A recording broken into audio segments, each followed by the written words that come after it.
Well, and I also read that you chose the album too, the album title too, because the word "damaged" occurs a lot.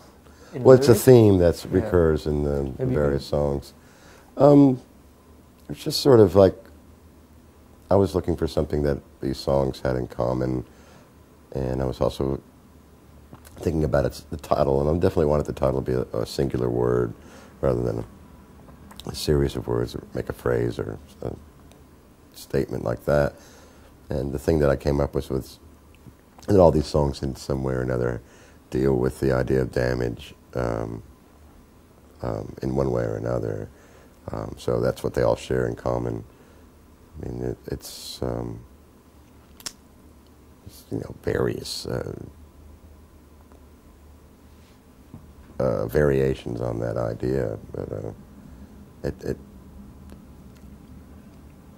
it just seemed like the right description.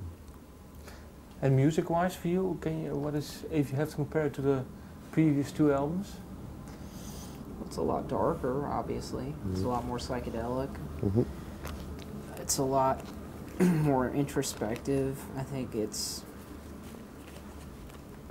actually a lot more layered, even though I keep hearing people say that it's so sparse. It sounds like you're going back to Is a Woman, and I don't hear that at all. I actually think it's fairly layered, you know. I think that we were definitely going for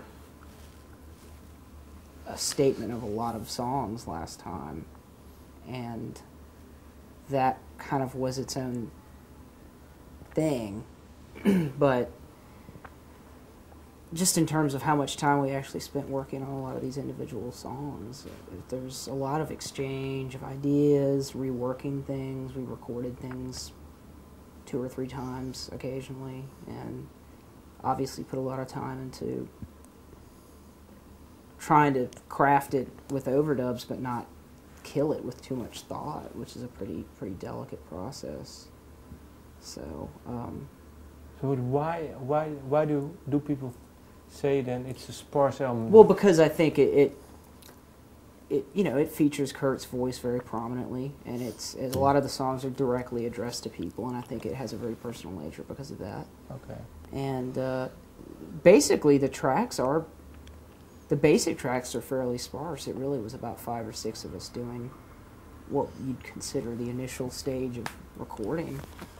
And the challenge was more to try to work in other elements of Lambchop, other elements of guys like Ryan and Scott from Hands Off Cuba, and string arrangements, things that Kurt wanted to try and put in there, but realizing the challenge there was that the tracks already sounded pretty good when it was done. It wasn't like we were trying to fix it by, you know, like the old Trogs thing of like, just put strings on it, see, we'll fix it, you know, and that, luckily we didn't have that challenge necessarily. More of the challenge was trying not to kill it with too much activity in all the songs. So there's certainly an element of sparseness that we were trying to preserve. It's just, to our mind and the way we hear it, I guess we hear more of that than probably someone who's just casually listening to it.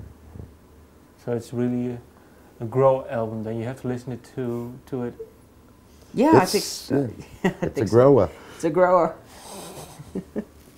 It's funny because we've heard that from a few people, and you know, immediately the notion is that, what do you mean, like a plant? I mean, what does that mean? Don't you like it, or do you not like it? I mean, but there is an element of that. I mean, but a lot of our records are kind of like that. You actually don't know if you like it or not. You know, I mean, I think it which isn't a bad thing. I just don't think it's like something that hits you over the head like a lot of, you know, contemporary like music. the other Damaged. Exactly. Yeah, okay, yeah. The Black Flag Damage. Yeah.